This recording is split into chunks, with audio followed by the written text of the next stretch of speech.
मराठी महाराष्ट्रामध्ये आपल्या सगळ्यांचं स्वागत आहे. राज्यामध्ये 5-7 वर्षांपासून काय चाललं आहे, जनता सगळी संभ्रमामध्ये आणि सगळं जिकडं तिकडं पाहिलं तर अलबेल आहे. अनेक प्रश्न खोळंबून पडलेले आहेत. काहीही जनतेच्या हिताचं कुठल्याही प्रकारचा निर्णय या ठिकाणी घेतला जात नाही. मागच्या 5-7 वर्षामध्ये आणखी त्याच्यापेक्षा परिस्थिती खालावली आणि कालच्या 2-4 दिवसांपासून पुन्हा राजकारणामध्ये आता नवीन कोणीतरी विधान केलं होतं की या 5 वर्षामध्ये 4 मुख्यमंत्री होते. आता 3 मुख्यमंत्री आतापर्यंत झालेले आहेत. आता 4था मुख्यमंत्री पुन्हा होणार आहे का, अशी परिस्थिती निर्माण झालेली आहे. राष्ट्रवादीचे ज्येष्ठ नेते जे आहेत ते अजित पवार हे पुन्हा भाजपच्या वाटेवर आहेत किंवा भाजपला सपोर्ट करणार आहेत असं ज्या आहे त्या बातम्या पाठीमागच्या 2-4 दिवसांपासून येत होत्या. अजित पवार खरंच राष्ट्रवादीसोबत जाणार आहेत का? लोकशा नामक दैनिक आहे अग्रगण्य असलेलं, त्यांनी एक क्रॉस लाईन छापली होती. Ajit Pawar this is half break not a U turn.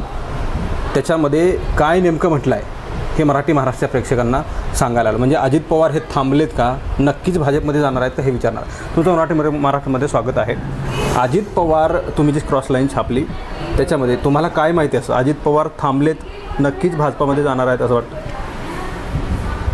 मुळात जी परिस्थिती महाराष्ट्रामध्ये आत्ता आहे, अजित पवार यांनी स्वतः पत्रकार परिषद घेऊन सांगितलं की मी राष्ट्रवादी सोडणार नाही आणि मी कायम राष्ट्रवादीत असेल, अशा प्रकारचं वक्तव्य आहे. मात्र आम्हाला एक लक्षात घ्यावं लागेल की कुठलीही चर्चा विनासायास विनाकारण होत नाही. अजित पवारांबद्दल अशा शंका उपस्थित व्हाव्यात अशा प्रकारचं गेल्या 8 दिवसाचं वागणं आहे अजित पवारांचं.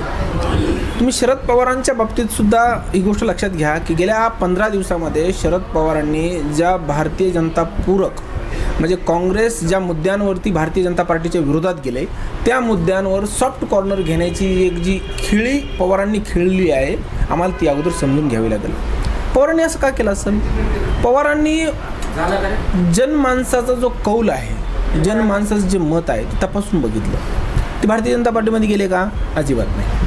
अजित पवारांनी फक्त अशा प्रकारच्या काही चर्चा घडवून आणल्या म्हणूयात आपण, की ज्याच्यामुळे लोकांच्या मनात काय आहे एक्झॅक्ट याचं अनालिसिस झाला, याचं विश्लेषण झालं आणि याचा अंदाज घेतला पवारांनी. मला असं वाटतं की मोठ्या पवारांचे छोटे पवार एक प्यादे आहेत, ते आता राष्ट्रवादी सोडणार नाही.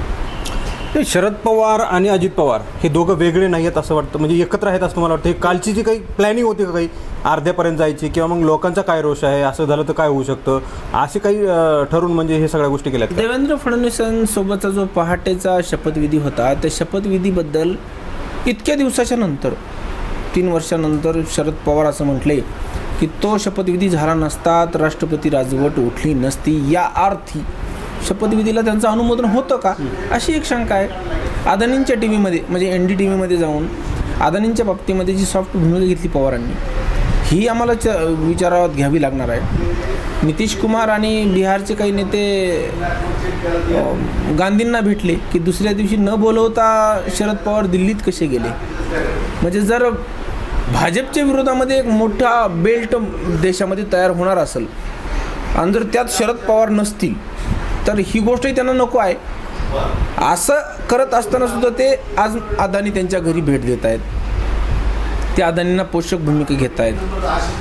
अशामुळे अगदी दोलायमान नाही पण अगदी 2 टोकावरती पवार आहेत. एका टोकांवर उभा राहून शरद पवार सगळं बघतायत आणि दुसऱ्या टोकाला जाऊन अजित पवार एक अंदाज घेत आहेत. त्यामुळे गोविंदबाग आणि रेशीमबाग याच्यामध्ये जरी सख्य नसलं तरी याच्यामध्ये कुठलाही तणाव नाही असं दाखवण्यात आणि सर्व शक्यतांची पेरणी करण्यात पवारांचा कोणी हात धरत नाही.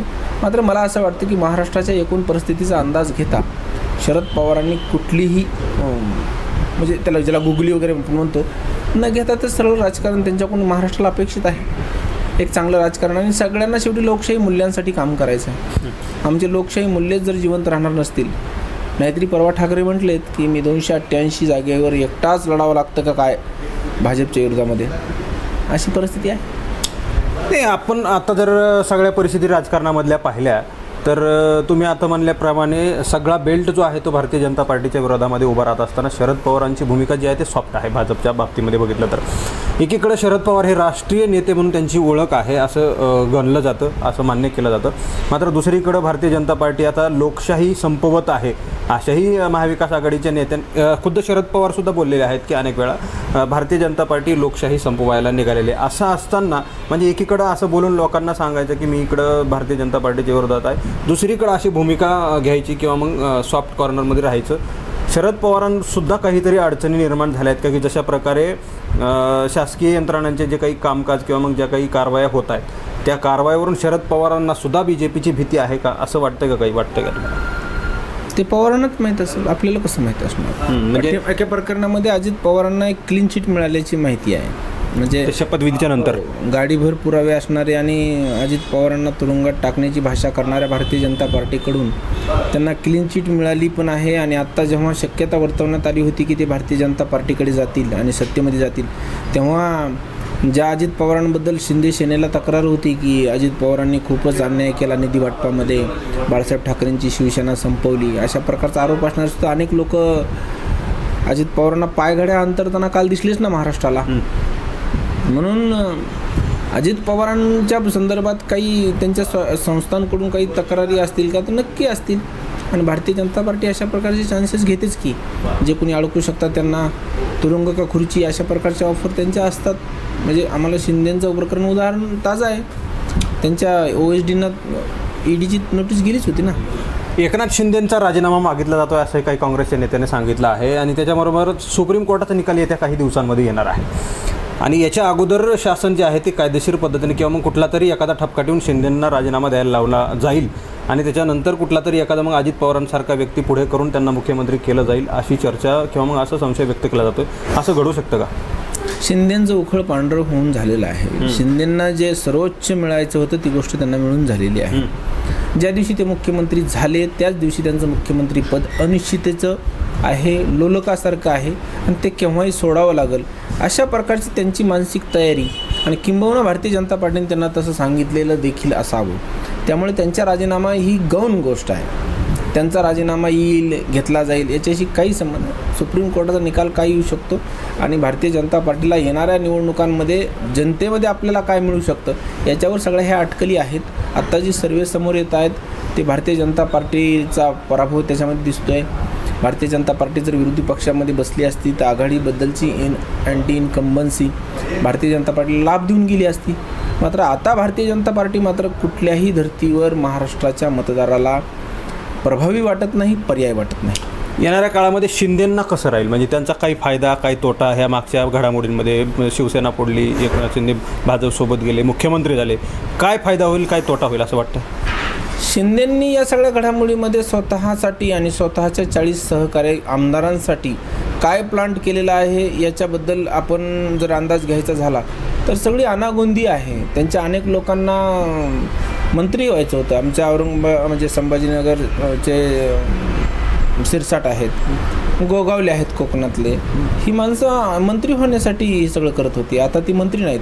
बच्चू कडूची काय परिस्थिती आहे? बच्चू कडूंना अपंगांच्या निर्णयांवरती समाधान मानावं लागतं आहे.